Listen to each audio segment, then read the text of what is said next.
Hey everyone, and welcome back to the channel. Today we're diving into a topic that touches all of our lives, regardless of our age, the profound journey of aging. We often talk about the physical aspects of growing older, the gray hair, the creaking joints, the slower pace. But what we often overlook is the equally significant and sometimes more challenging psychological and emotional landscape of the golden years. For many of us, our parents or grandparents are entering this phase of life. For others, we are beginning to see it on the horizon. And for society as a whole, with an ever-growing aging population, understanding these mental and emotional shifts is not just a matter of compassion, it's a necessity. Aging isn't just a physical process, it's a profound psychological transition filled with wisdom and a unique set of struggles.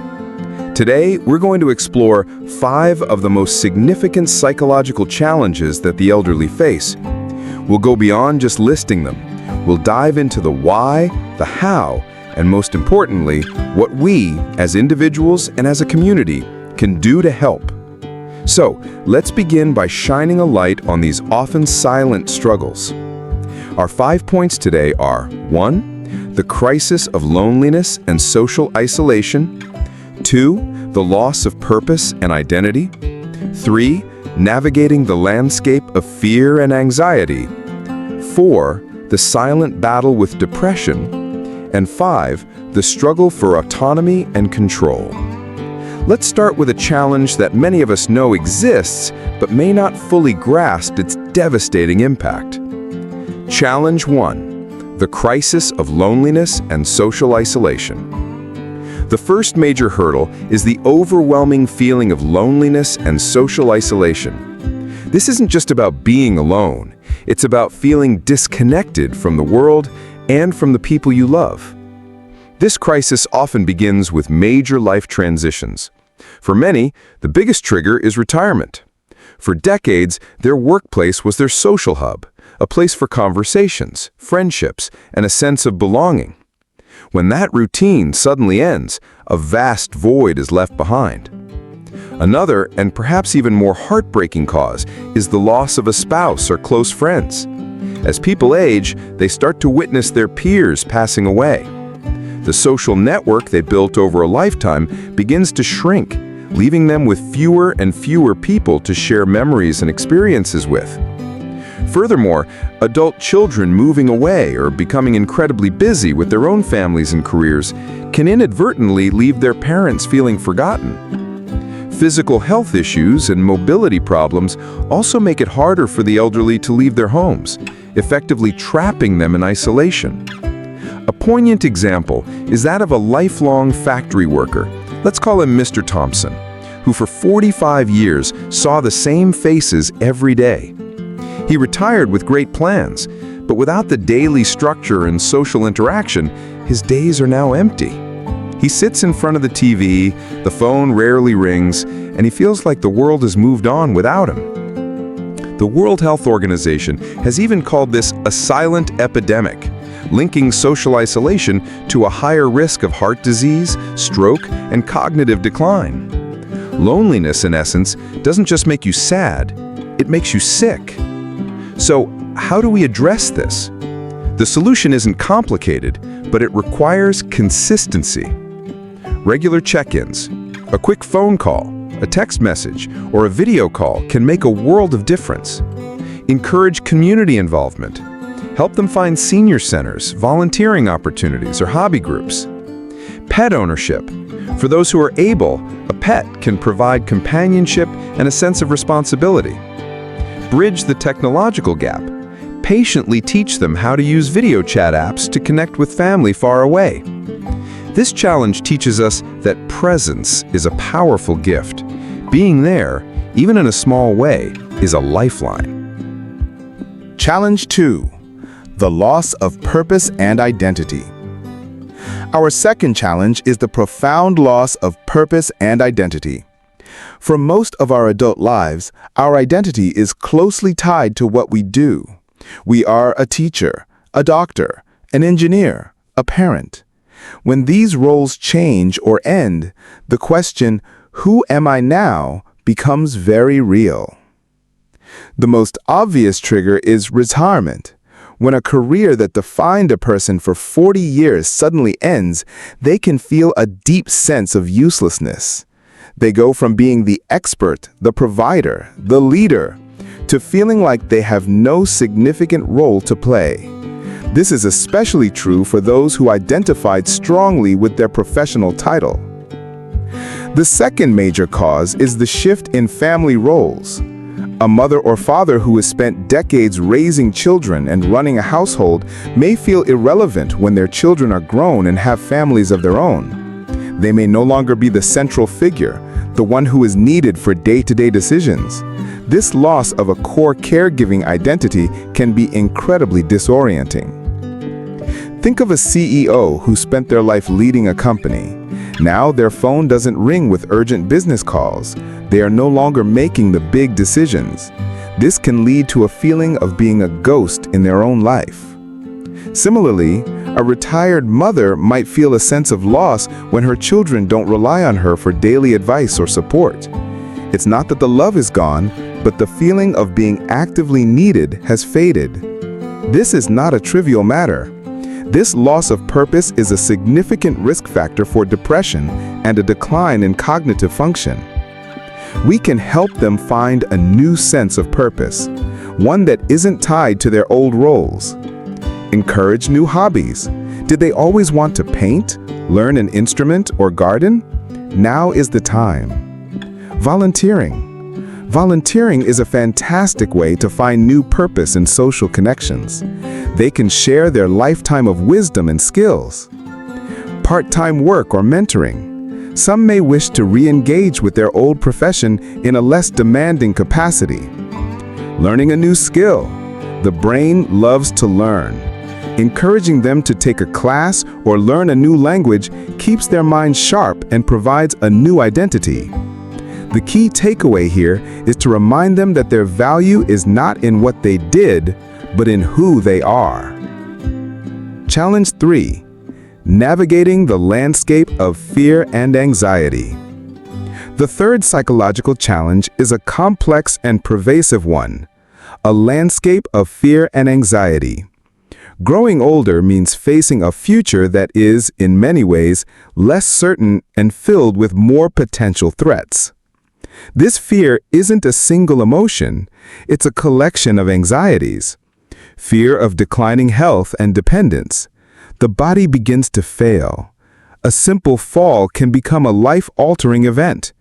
This leads to a constant worry about illness, pain, and the ultimate fear of becoming a burden on their children.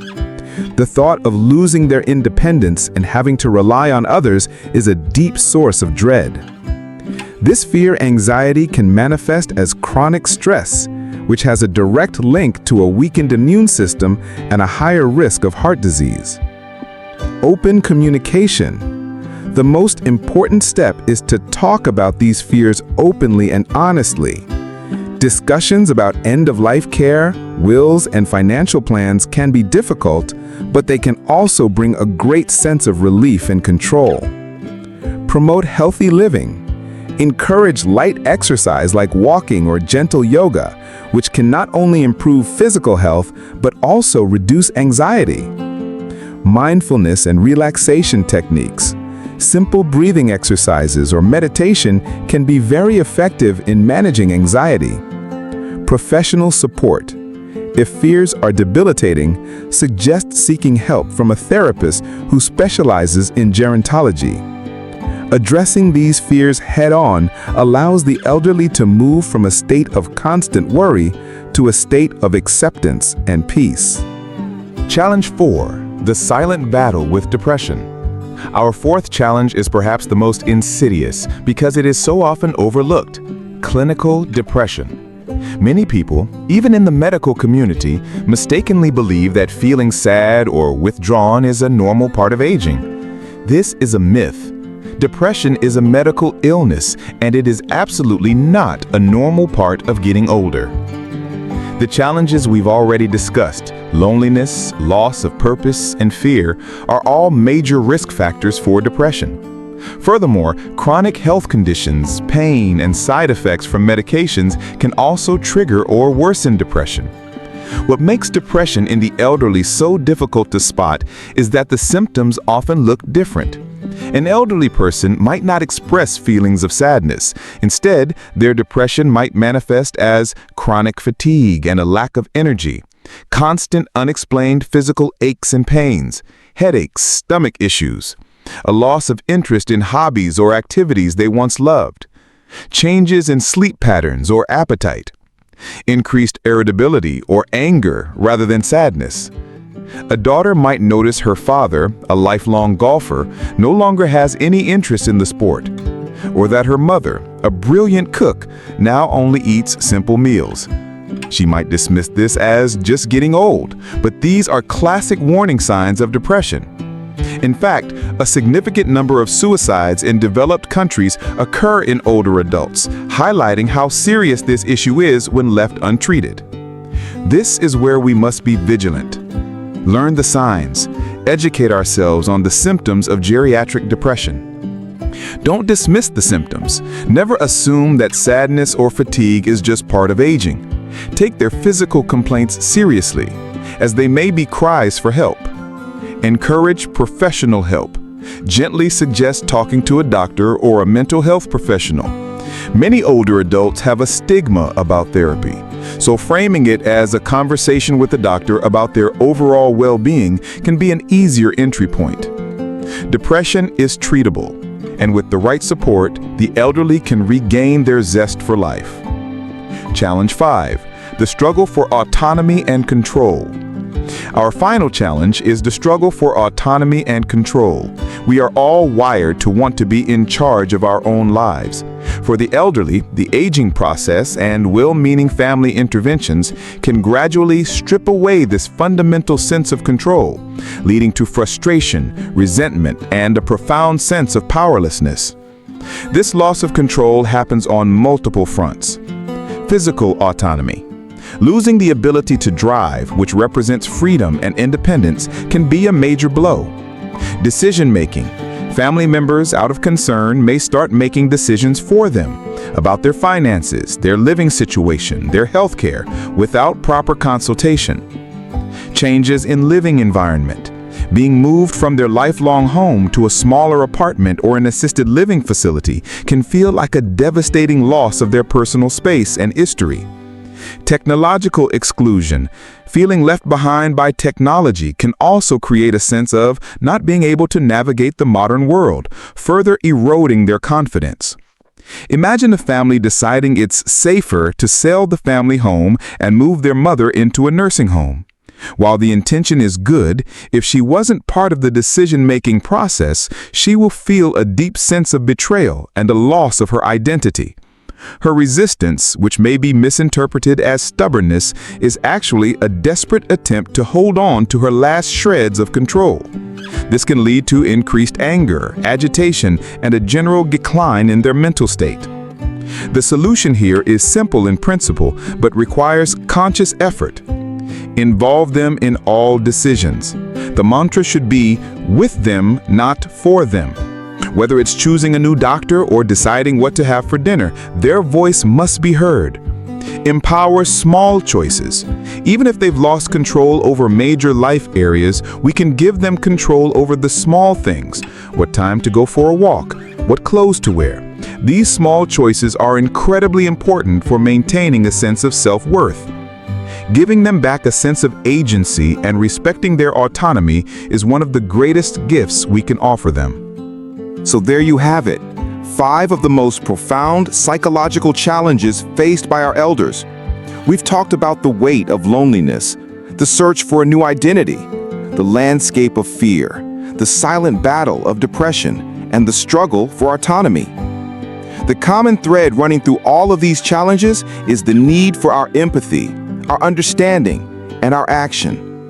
Aging is not a disease, it is a natural part of the human experience. It is a time for reflection, for wisdom, and for new beginnings. But for it to truly be the golden years, we must be there.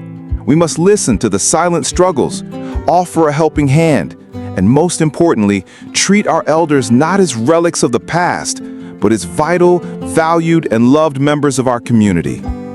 If this video has inspired you to make a difference, I encourage you to do one simple thing today. Call an older person in your life. Ask them how they are, and truly listen to the answer. Thank you so much for watching. If you found this video helpful, please give it a like, subscribe for more content on health and wellness, and share it with someone who might need to hear this message. Until next time, take care.